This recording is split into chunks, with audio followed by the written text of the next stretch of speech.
नमस्कार, ये आकाशवाणी पटना है। अब आप संजीव कुमार वर्मा से प्रादेशिक समाचार सुनिए। पहले मुख्य समाचार। भारतीय सेना ने कल रात उत्तर और पश्चिमी सीमा पर पाकिस्तान द्वारा ड्रोन और मिसाइल हमलों को विफल किया। ऑपरेशन सिंदूर के बाद प्रदेश में भारत और नेपाल के सीमावर्ती जिलों में सुरक्षा बढ़ाई गई। नागर उड्डयन मंत्रालय ने देश के सभी हवाई अड्डे बंद किए जाने की खबर का खंडन किया। एहतियात के तौर पर पटना से हिंडन, चंडीगढ़ और भुवनेश्वर की उड़ान कल तक के लिए स्थगित। और खेलो इंडिया यूथ गेम्स में सेपक टाकरा के बालक वर्ग में बिहार ने स्वर्ण और बालिका वर्ग में रजत पदक प्राप्त किया। अब समाचार विस्तार से। भारतीय सशस्त्र बलों ने कल रात जम्मू कश्मीर समेत पंजाब और राजस्थान में कई स्थानों को निशाना बनाने के पाकिस्तान के सभी प्रयासों को विफल कर दिया। पाकिस्तानी सैनिकों ने जम्मू और कश्मीर में नियंत्रण रेखा पर कई बार संघर्ष विराम का उल्लंघन किया। भारतीय सेना ने जोर देकर कहा कि वह देश की संप्रभुता और क्षेत्रीय अखंडता की रक्षा के लिए प्रतिबद्ध है। सेना ने कहा कि सभी नापाक मंसूबों का बलपूर्वक जवाब दिया जाएगा। मुख्यालय एकीकृत रक्षा स्टाफ के अनुसार पाकिस्तान ने जम्मू, पठानकोट और उधमपुर में सैन्य स्टेशनों और अंतर्राष्ट्रीय सीमा के पास के स्थानों को भी निशाना बनाने का प्रयास किया। हालांकि भारतीय सशस्त्र बलों ने हमले को सफलतापूर्वक विफल कर दिया और किसी भी जान माल के नुकसान की सूचना नहीं है। इस संबंध में और जानकारी दे रही हैं हमारी संवाददाता। जम्मू कश्मीर के सतवारी, सांबा, आरएसपुरा और अर्निया पर पाकिस्तान की ओर से 8 मिसाइलें दागी गईं। रक्षा सूत्रों के मुताबिक सभी मिसाइलों को भारतीय एयर डिफेंस यूनिट्स ने रास्ते में ही नष्ट कर दिया। सूत्रों ने बताया कि जम्मू के ऊपर के दृश्य इजराइल पर हमास द्वारा किए गए हमले की याद दिलाते हैं। सूत्रों ने कहा है कि पाकिस्तानी सेना आतंकवादी संगठन हमास की तरह काम कर रही है और उसी की तरह व्यवहार कर रही है। रक्षा मंत्रालय ने पठानकोट और राजौरी में किसी भी आत्मघाती हमले की खबरों को खारिज किया है। वहीं सीमा सुरक्षा बल ने जम्मू कश्मीर में सांबा जिले में अंतर्राष्ट्रीय सीमा पर एक बड़ी घुसपैठ की कोशिश को भी नाकाम किया है। पल्लवी परमार, आकाशवाणी समाचार, दिल्ली। आकाशवाणी समाचार से विशेष बातचीत में लेफ्टिनेंट जनरल राजीव चोपड़ा ने कहा कि पाकिस्तान ने भारत के विरुद्ध भ्रामक दुष्प्रचार का अभियान शुरू किया है। उन्होंने सभी नागरिकों से आग्रह किया कि किसी भी प्रकार की जानकारी के लिए केवल आधिकारिक सूचना पर ही भरोसा करें। इस बीच बढ़ते तनाव के बीच गृह मंत्री अमित शाह ने सीमा की स्थिति का जायजा लेने के लिए सीमा सुरक्षा बल के महानिदेशकों के साथ बात की। उन्होंने हवाई अड्डे की सुरक्षा के संबंध में केंद्रीय औद्योगिक सुरक्षा बल के महानिदेशकों के साथ भी चर्चा की। इधर कल विशेष संयुक्त संवाददाता सम्मेलन में विदेश सचिव विक्रम मिस्री ने कहा कि तनाव बढ़ाने का भारत का कोई इरादा नहीं है और पाकिस्तान में केवल आतंकी ठिकानों को ही निशाना बनाया गया है। उन्होंने कहा कि 22 अप्रैल को पहलगाम आतंकी हमला ही तनाव बढ़ाने की कार्रवाई थी और भारत ने केवल उसका जवाब ही दिया है। Our intention has not been to escalate matters. We are only responding to the original escalation, as I said, and our response has been targeted, precise, controlled and measured. No military targets have been selected. Only terrorist infrastructure in Pakistan has been hit. इस बीच संवाददाता सम्मेलन में colonel Sophia Qureshi ने कहा कि भारतीय सशस्त्र बलों ने कल पाकिस्तान में कई स्थानों पर एयर डिफेंस रडारों और सिस्टम को निशाना बनाया और लाहौर में वायु रक्षा प्रणाली को निष्क्रिय कर दिया। भारतीय सशस्त्र बलों ने पाकिस्तान के कई स्थानों पर वायु रक्षा रडार और प्रणालियों को निशाना बनाया। भारत की प्रतिक्रिया समान क्षेत्र में समान तीव्रता के साथ की गई।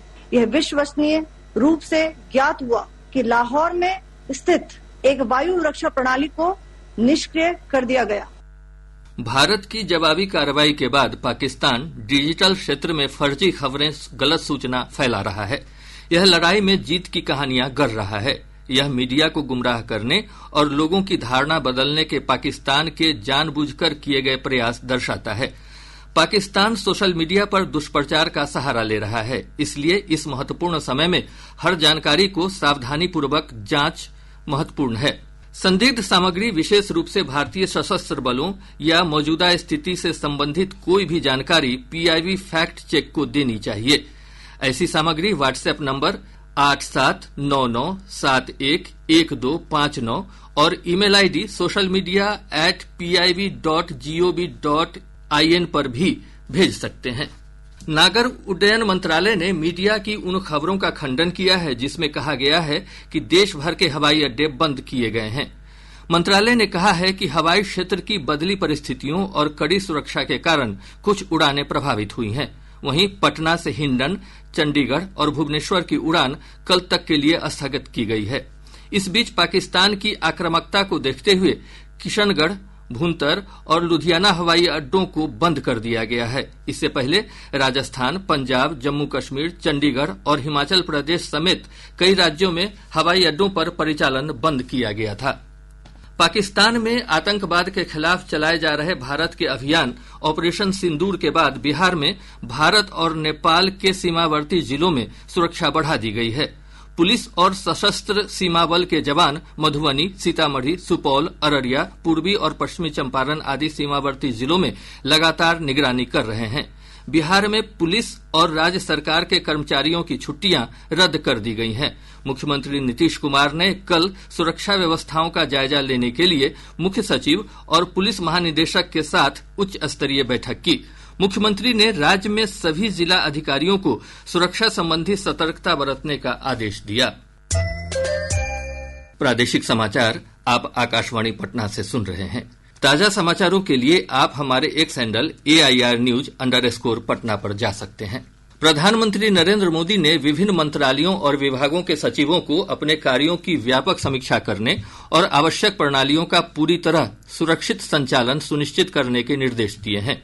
इनमें तत्परता, आपातकालीन कार्रवाई और आंतरिक संचार प्रोटोकॉल पर विशेष ध्यान दिया गया है। श्री मोदी ने राष्ट्र के संवेदनशील दौर से गुजरने के दौरान निरंतर सतर्कता, संस्थागत तालमेल और स्पष्ट संचार का आह्वान भी किया। उन्होंने राष्ट्रीय सुरक्षा, परिचालन तैयारियों और नागरिक सुरक्षा के प्रति सरकार की प्रतिबद्धता को फिर से दोहराया है। प्रधानमंत्री ने राष्ट्रीय सुरक्षा से संबंधित हाल के घटनाक्रमों के मद्देनजर राष्ट्रीय तैयारियों और अंतर मंत्रालयी समन्वय की समीक्षा करने के लिए सरकार के विभिन्न मंत्रालयों और विभागों के सचिवों के साथ एक उच्च स्तरीय बैठक की अध्यक्षता की।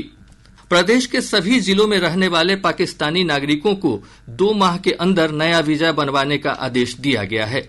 केंद्र सरकार के आदेश पर पटना के पुलिस अधीक्षक विधि व्यवस्था संजय कुमार ने जिले में रह रहे पाकिस्तानी नागरिकों को 10 जुलाई तक नया वीजा बनवाने के लिए आवेदन करने का समय दिया है। उन्होंने बताया कि 2 माह के बाद उनका वीजा स्वतः रद्द हो जाएगा। गौरतलब है कि पटना जिले में 28 पाकिस्तानी महिलाएं रह रही हैं।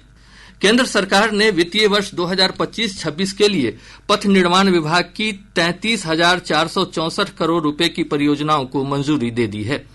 पथ निर्माण मंत्री नितिन नवीन ने पत्रकारों को बताया कि इस राशि से नए पुलों का निर्माण और पुराने पुलों के जीर्णोद्धार की 8 योजनाओं के साथ ही 18 ROB और अंडरपास का निर्माण किया जाएगा। उन्होंने कहा कि पटना पूर्णिया एक्सप्रेस वे के निर्माण की प्रक्रिया जून महीने में शुरू हो जाएगी। साथ ही रक्सौल हल्दिया और गोरखपुर सिल्लीगुड़ी एक्सप्रेस वे की DPR तैयार करने की प्रक्रिया जल्द शुरू होगी। स्वास्थ्य मंत्री मंगल पांडेय ने कहा है कि स्वास्थ्य सुविधाओं में सुधार के कारण प्रदेश में पिछले 4 वर्षों में मातृ मृत्यु दर में कमी आई है। उन्होंने कहा कि पहले प्रति 1 लाख महिलाओं के प्रसव के दौरान 118 महिलाओं की मौत होती थी। यह संख्या घटकर अब 100 पर पहुंच गई है। स्वास्थ्य मंत्री ने कहा कि मातृ मृत्यु दर में कमी के मामले में असम के बाद बिहार दूसरा राज्य है। उन्होंने कहा कि नमूना पंजीकरण प्रणाली SRS की रिपोर्ट के अनुसार बिहार की शिशु मृत्यु दर राष्ट्रीय औसत के बराबर 27 पर पहुंच गई है। खेलो इंडिया यूथ गेम्स में सेपक टाकरा बालक वर्ग क्वाड टीम के फाइनल मुकाबले में बिहार ने स्वर्ण पदक प्राप्त किया है। पटना के BSAP इंडोर हॉल में खेले गए मुकाबले में बिहार ने मणिपुर को 17-15, 15-11 से हराकर खिताब हासिल किया। वहीं बालिका वर्ग के फाइनल में बिहार को रजत पदक प्राप्त हुआ है। इस मुकाबले में मणिपुर ने बिहार को 8-15 और 12-15 से हराकर स्वर्ण पदक प्राप्त किया। इधर खेलो इंडिया यूथ गेम्स के 6ठे दिन आज बास्केटबॉल, निशानेबाजी, रग्बी और खो खो जैसे खेल आयोजित किए जाएंगे। एक रिपोर्ट।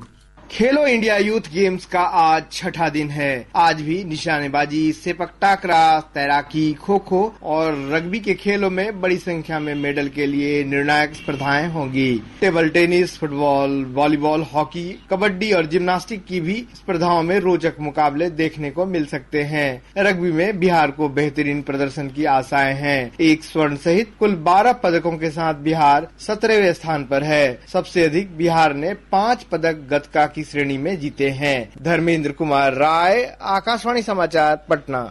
इधर खेलो इंडिया यूथ गेम्स में आज बेगूसराय में राजस्थान और बिहार के बीच खेला जाने वाला फुटबॉल मैच अपरिहार्य कारणों से रद्द कर दिया गया है। सूत्रों के अनुसार राजस्थान की टीम के वापस लौटने के कारण यह मैच नहीं खेला जा सका।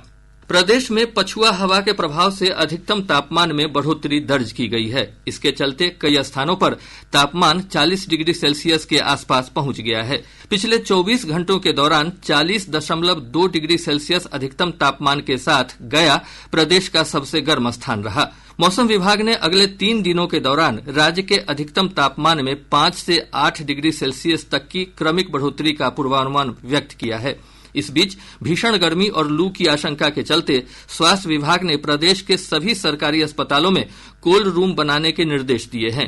वहीं पीएमसीएच और एनएमसीएच में 20-20 बेड लू पीड़ितों के लिए आरक्षित रखने के निर्देश दिए गए हैं। साथ ही जिला अस्पताल में 10-10 और पीएचसी तथा सीएचसी अस्पतालों में 5-5 बेड आरक्षित रखने को कहा गया है। अब पटना से प्रकाशित प्रमुख समाचार पत्रों की सुर्खियां। आज के सभी समाचार पत्रों ने पाकिस्तान के खिलाफ भारत की जवाबी कार्रवाई की खबरों को प्रमुखता से प्रकाशित किया है। हिंदुस्तान ने इसका शीर्षक दिया है, पाक का गुरूर चूर चूर, भारत ने ड्रोन, मिसाइल, युद्धक विमान मार गिराया, पाक के 3 शहरों पर हमला। दैनिक जागरण ने इसी खबर को सुर्खी बनाते हुए लिखा है, पाकिस्तान की हिमाकत का करारा जवाब, भारत का इस्लामाबाद तक वार। दैनिक भास्कर ने ऑपरेशन सिंदूर को लेकर विभिन्न देशों की प्रतिक्रिया का शीर्षक लगाया है, 7 देशों के नेताओं ने कहा, भारत को आत्मरक्षा का अधिकार, आतंक पालने वालों का खात्मा हो। प्रभात खबर ने मुख्यमंत्री नीतीश कुमार के हवाले से लिखा है, राज्य के सभी सीमावर्ती जिलों में पूरी तरह रखें चौकसी। आज अखबार की सुर्खी है, जस्टिस वर्मा का इस्तीफा देने से इनकार, चल सकता है महाभियोग। और अब अंत में मुख्य समाचार एक बार फिर। भारतीय सेना ने कल रात उत्तर और पश्चिमी सीमा पर पाकिस्तान द्वारा ड्रोन और मिसाइल हमलों को विफल किया। ऑपरेशन सिंदूर के बाद प्रदेश में भारत और नेपाल के सीमावर्ती जिलों में सुरक्षा बढ़ाई गई। नागर उड्डयन मंत्रालय ने देश के सभी हवाई अड्डे बंद किए जाने की खबर का खंडन किया। एहतियात के तौर पर पटना से हिंडन, चंडीगढ़ और भुवनेश्वर की उड़ान कल तक के लिए स्थगित। और खेलो इंडिया यूथ गेम्स में सेपक टाकरा के बालक वर्ग में बिहार ने स्वर्ण और बालिका वर्ग में रजत पदक प्राप्त किया। इसके साथ ही आकाशवाणी पटना से प्रसारित प्रादेशिक समाचार का यह अंक समाप्त हुआ। आकाशवाणी पटना से अगला समाचार बुलेटिन दोपहर 2 बजे प्रसारित किया जाएगा। नमस्कार।